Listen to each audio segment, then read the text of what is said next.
We bought this vacant land 2 years ago without any immediate plans to build anything, and today I'm going to show you why that was the right choice. I'm going to take you for a little walk and show you what we've been up to here. We've been building some cool stuff, and I'm just going to show you what we've done and kind of what our plans are for the future. Careful,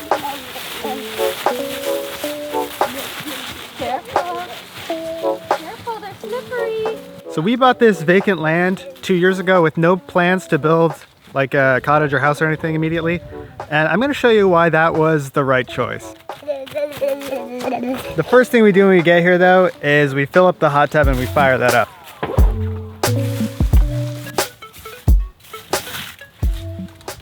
All right, filling the tub is like the easiest step now. I just wired up a little switch down here.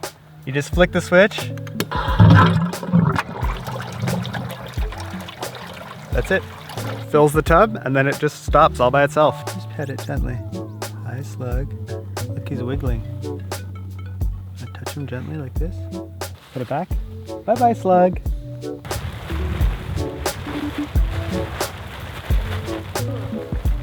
We need better wood storage. And generator storage. One of the things about owning vacant land, especially forested land, is you have to kind of like do some upkeep on the forest. And we've had some trees just like kind of give up or like split in half, like this one by the water. It just kind of like gave up one day and was just hanging there. Fortunately didn't hurt anything or any buildings. We had a little worse luck with this tree here. That's a fun story for another time. I don't really know what I'm doing, but we've been trying to identify ones that are kind of risky, or I call them liability trees. So walking through the forest, we're gonna cut down some trees, and I almost stepped on this. This is one of the coolest nature things I've ever seen. It's just like lying here sleeping. I'm not really sure what it's doing, but it is really cool. Here's one that I cut down in the summer, and I haven't got to cutting the whole thing up. It's definitely rotten on the inside and may have, you know, crushed something or hurt somebody. So it's a good thing we got it taken care of, and it's gonna make great sauna wood. So let's see if this one's alive. Nope, missing the top. I can't believe like birds have done all this damage to it. Isn't that bonkers? Imagine like smacking your head against wood until it like chips away like that. Just for bugs. Bugs aren't even that good. So we'll definitely buzz this down, but not in a huge hurry. It's at no risk of, you know, falling on our sauna way back there. We did take a little ash down by the sauna. Actually a friend climbed that tree and took it down from the top down because he knows what he's doing. It's nice to have arborist friends.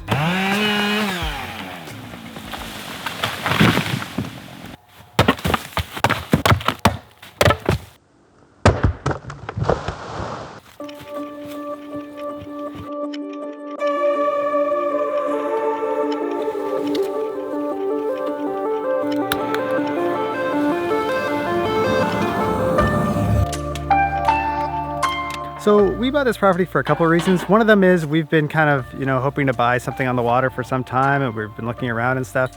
And the second reason is they don't really make a lot of new land like this anymore. Like they're not making new land by the water.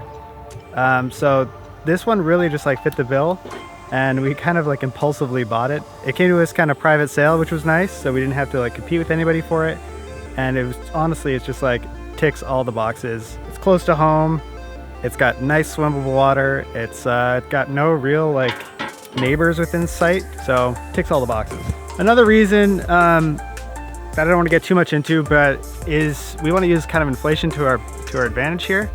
We bought this in kind of like early 2020 prices, and it's kind of, you know, with inflation, it's just expected, things are just expected to go up in cost. Like basically when we go to build a place here or like build a cottage or a house, we will have bought the land in kind of like yesterday's dollars instead of like today's cost. So there's some benefit in buying early too. So now what? We bought vacant land without any plans to build a house or cottage anytime soon. But let me tell you, we've been using this place to its full potential, and we've been here like every weekend doing stuff. When we got here, the property was pretty much vacant, except for this shed, which was in disrepair. So we fixed that up and I've been using that. And we kind of made a little kitchenette here, which I shared in an earlier video, and it's been kind of a game changer for camping out here. Also having a surface to eat on. My brother-in-law built this picnic table. Maybe I'll convince him to sell you CAD drawings or something, because that thing's awesome. Another thing we built, this is the second thing we worked on, was kind of a better washroom situation. The property came with a terrible little outhouse that we used a few times before we built this. This has been a game changer for going to the washroom. And it's kind of cute, little A-frame outhouse. It's like mostly finished. We want to kind of finish the inside and make it look more like a washroom. But right now it's fully functional and it works super well. It's smell-free. 10 out of 10 would recommend building a tiny A-frame outhouse. And we've been building this. And no, it's not a cabin or a bunkie. It's a sauna. Yeah, that may seem a little backwards to you. We're building a sauna before we have a proper place to sleep or anything like that. But let me tell you, we've got our priorities right. So you can pretty much like sleep almost anywhere. I mean, as long as it's dry and warm enough, you can sleep. And I don't really recall a lot of the time that I'm sleeping, but I do remember like the days we spend here. So we're kind of turning this into the ultimate recreation property that we can enjoy during the day, and we'll like figure out sleeping. A lot of the time we've been like setting up tents kind of every weekend, and that's a kind of a hassle. You know, you set up the tent and you tear it down. In the past we've slept in our car. You can like lay the seats down and put a mattress in there, but now we've got a little guy and that becomes a little bit more complex. You know, there's like nap times and stuff like that. That's probably something we want to take care of in the future. For now, it's been great, and we have our priorities right. Don't tell me we don't, we do. We're building a sauna first, okay? Okay.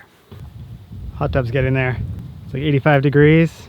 One more little bundle of wood and it'll be to temp. Let me show you our sauna. So we recently finished the hot room, and we still have to work on the inside here, like the change room. So we call it a change room, but it's kind of like an in-between room between the hot room and the outdoors for especially like winter and cold season. You can just hang out in here. It's also a nice dry place to change. So today I'm insulating this, and I have to figure out how to close this off. I want to put some storage up there, but mostly today it's insulation, vapor barrier. Off to town to get some insulation.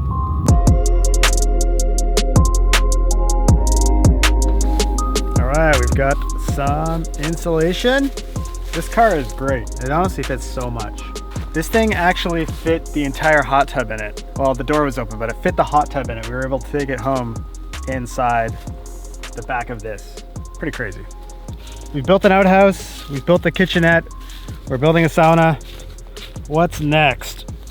So once the change room's done, there's not really much else to do in here. But we do definitely want to build a deck.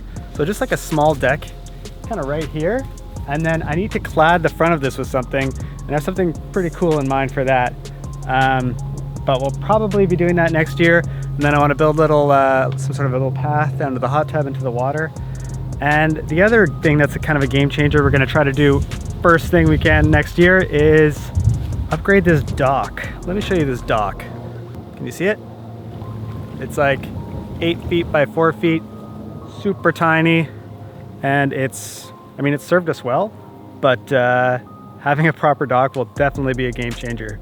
Friends can come by boat, we can have a bunch of people sit on the dock, so that's something we're super excited about. And we picked some up actually off of Facebook Marketplace. They need a little bit of work, but these are like rock solid docks, and we are excited to try these out.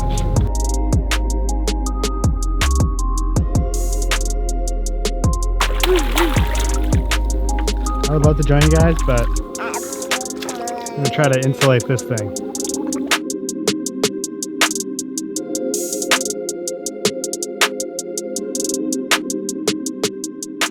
So it's the next day here at the lake, and we just emptied this and refilled it with cold water because we're gonna have a sauna and use it as a cold plunge. That's the other benefit of this hot tub and pumping it from the lake.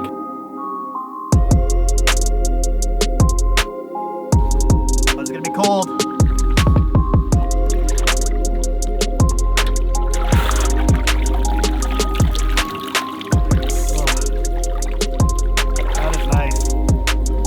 Some of us opted for lake swims.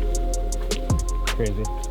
All right, I know it's crazy that we built the sauna before we even built like a bunkie or anything, but we are really extending the swim season. It's like November 4th or something, and we're just like the only idiots on the lake in our swimsuits, just hanging out outside. How was that? A little cold.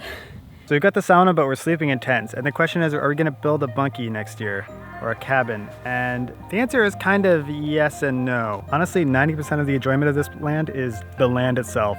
Like building a cabin, you end up spending a lot of time inside your house or inside the cabin.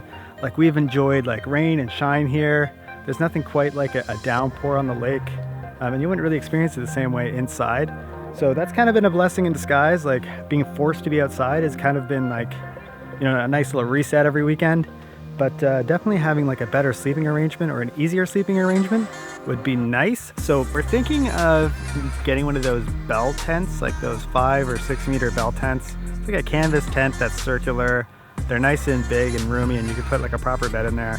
The idea is I kind of want it to be like a replacement for a cabin. If you can swing it, if you can like buy your retirement property when you're young, I highly suggest doing it.